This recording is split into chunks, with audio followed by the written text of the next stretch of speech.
what I'm going to do is just talk my way through the Cuestars Academy trading frame that I created, and hopefully you see what I do. You can sort of see how it works, and then you could decide if it's a good training method for you. Right, anyway, wish me the best of luck. Hopefully this won't be too embarrassing. So to begin with, I'm going to break off as normal. So my break off is aim at the last red. I think most players do that. Put the cue ball about halfway between the brown and the yellow. A bit weird, I like to create like a straight line. And I found with this shot, to get the reds open a little bit better, I tend to sort of hit with right hand side middle centre rather than low.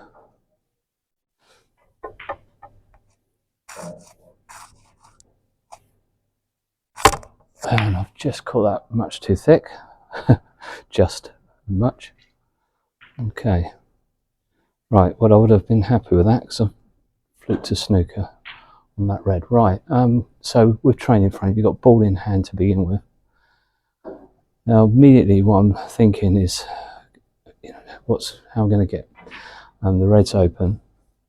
I suppose I could play on that red and get an angle on the blue, but I'm happier trying to get into the reds off the black. So that's what I'm going to try and do here. And the angle I'm sort of seeing low on the black, maybe try and use that gap to bring the reds into play. So I want to be low on the black.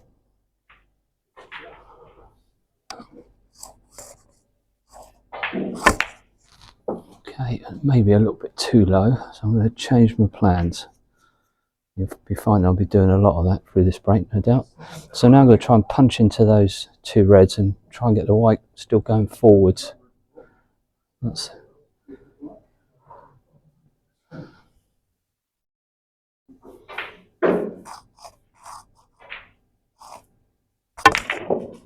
and I've got it going forwards a little bit too much. But you can see there how I've now got the reds nicely split. Been quite lucky really to land on this red, of course.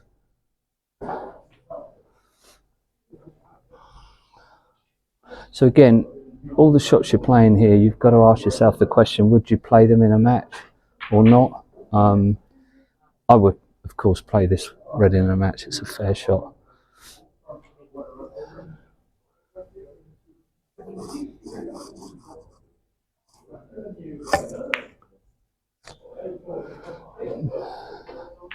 I'm going to go a little bit further than that. It's not too bad on the yellow. I do play this shot slightly differently now. I'm watching Michael Holt's YouTube videos. He's absolutely right. If you put just a tiny little bit of side on this, it just helps the ball rotate like that, so it just brings it down the table more easily. Now here, it's a little bit dodgy. I mean, probably this area is better. There's more shots on. So I think that's what I'm going to do. I won't screw down the table. I'll come off this cushion and try and feed it between the pink and the blue. So again, I will need a little bit of side on this just to help get through that.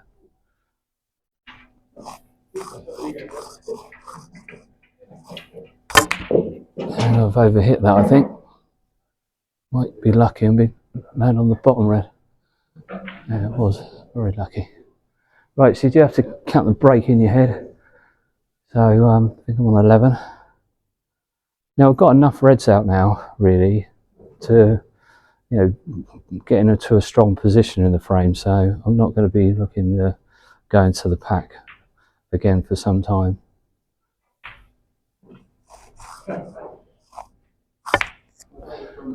And I've got these two reds in a nice position, so if I bring the cue ball into that area, a little bit higher on this black than perhaps I should have been, but anyway, just a little bit aside, not much. It just helps it into that area. Right, so that's 19, I think. Now I'm on. Now again, I'm sort of not great on either of these reds, to be honest, but again, there is a little gap I can feed the white through there to get on the black, or I could sort of just drop it in gently and try and stay on the pink, but I like to say punch balls in if I can. So that's a shot I'm going to go, and you see also I'm bridging a little bit awkwardly here as well. Okay, that's not too bad. I prefer to try and stay high on the black. If you're staying high on the black, you've got a bigger area to work within. So I think generally that's the best route to go. Obviously not always, but so again, this is where it becomes more difficult, because now I'm not playing on 2 reds, I'm playing on 1. If I do go on past this red into the middle, then I'm on this red, so still probably the best option. Could play for this red as well, but I think that's the easiest, and normally I look for the shortest route to get position.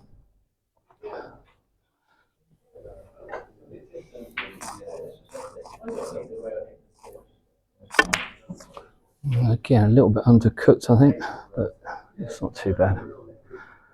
I'm losing count again, but I think that's 27. Now, I'm starting to run out of red.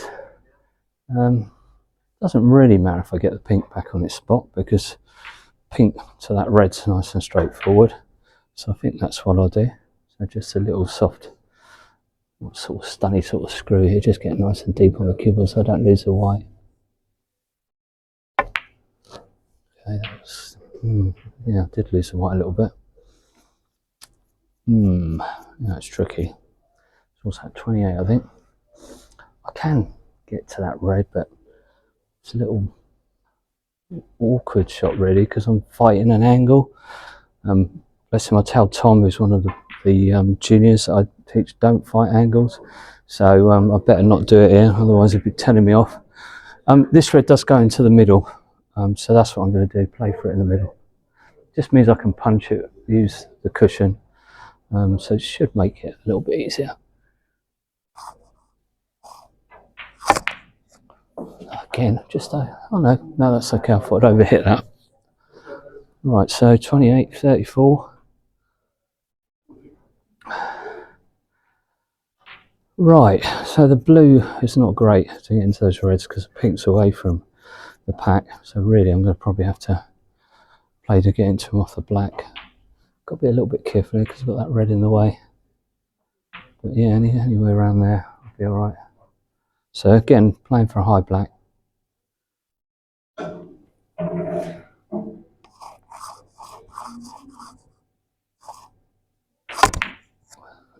Didn't get low enough. It's funny, if you've got something there, it's in your head a little bit. I didn't do what I normally do there. I normally look to where I want the white. Having said that, it has given me a better angle to get into the red. Don't need any side. Don't need to play this too hard. Just got to try and hit it nice. Hopefully get through that gap into the red.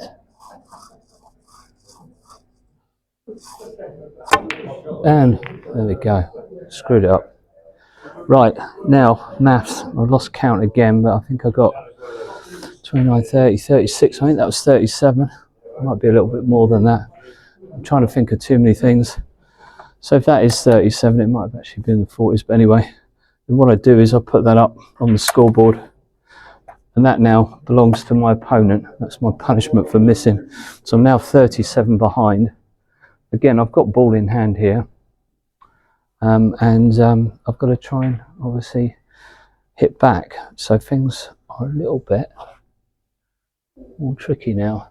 Now again, whenever I'm using the ball in hand, I'm looking for a ball that can get me to the colour. So again, by the shortest route, just want to get things started in the break. I mean, you could argue, oh, let's put the white right behind that red and try and pot that red, but I've got a little rule that I go by, and that is if I miss the first pot, then that's it. That's the end of the training frame. So it sort of makes sure that I don't miss that first pot, especially given that I've got ball in hand every time. Right, so looks like I'm going to still be 37 behind. Would I play that that double in the game? Definitely not. So what you do in this situation, because there's 51 on the table and I'm 37 behind, in a game I'd play the safety here. It's always worth just thinking that through. I mean, maybe, you know, if you want in your training frame, maybe you could play the shot, because what happens next if we don't go for a pot is we've got a free shot. So what I can do is I can bring the red into play. I prefer just to visualize this next shot that I might play, and I'm sort of seeing a sort of line through here and try and get down sort of near the yellow. I certainly don't want to be this side of the table. It gives somebody a chance of cutting that ball in. So anyway, I've got a free shot, so I'm going to do is just bring this red into play. Maybe just bump it off the cushion a little bit. Okay, and because I didn't go for a reckless shot or that crazy double, I get rewarded with an opportunity here to nick the frame. So again, the red nearest the blacks are closest, but I'm just sort of liking this shot really. Just get nicely down onto the black. Just a nice low black punch to that red. Again, you sort of got to go with what you see and what your instincts are telling you. Otherwise, you can really overthink it, which I don't want to do. Again, that's just right.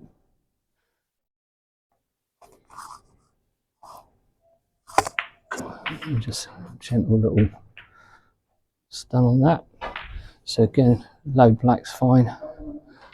So if I just stop the white dead, it should be okay. Again, nice and low on the cue ball. Soft stun again. Played that really. Yeah, it's all right. But so again, I don't want to use side cushion here. I want to still get close to the red. By getting close to the red, you're less likely to miss it. It's easier then to get position. Now I've got a decision to make. Either way is okay. I quite like it if I'm sort of low on the black, I just come off the cushion and go towards the yellow. I think that's what I'm going to do here. The pink's not a great ball to get to the yellow. And then with the blue, there's always a risk you might go the wrong side of it. So again, just going to be low on the black. Oh, it's a little bit too strong, but it's a very natural angle now. Just a little bit thinner than our ball. So I don't need anything on the cue ball yet. Just really need a pot in the back. I've just done. Don't know how Michael Holt does this. He just gets down with a camera and just clears the table without any bother. Me, I'm nervous as hell trying to pot these balls. Because I've played that badly, I'm sort of twixt in between on this yellow. I could punch it off the side cushion, or I could try and screw it. I think the punch off the side cushion is a better option. I want to try and get close to the green. I don't want to sort of come off down here, so I don't want to be too low on the cue ball.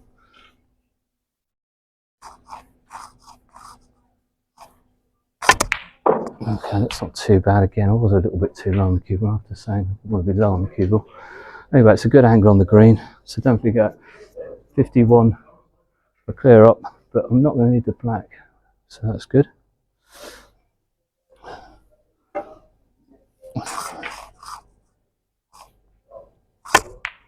So I'm not going to need the black, but I think I will be 7 ahead on the pink, so I will. Right, I watched Mark Allen. He pulls the white up directly for the blue. I think his thinking must be it's a shorter distance, but if you watch most professionals, they always use the side cushion if they're sort of 3/4 ball on the brown. That's certainly the way I prefer to play it.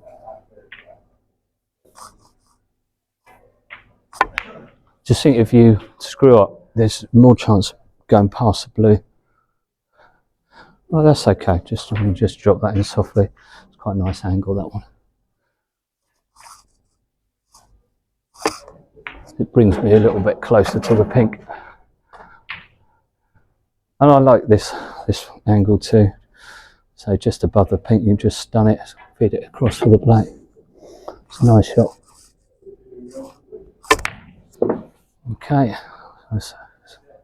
So then, the maths is right. I'm 7 ahead now. Thought I'd put a Tepchaya black in there, but managed to resist, not do that. Right, hope you enjoyed that, everyone.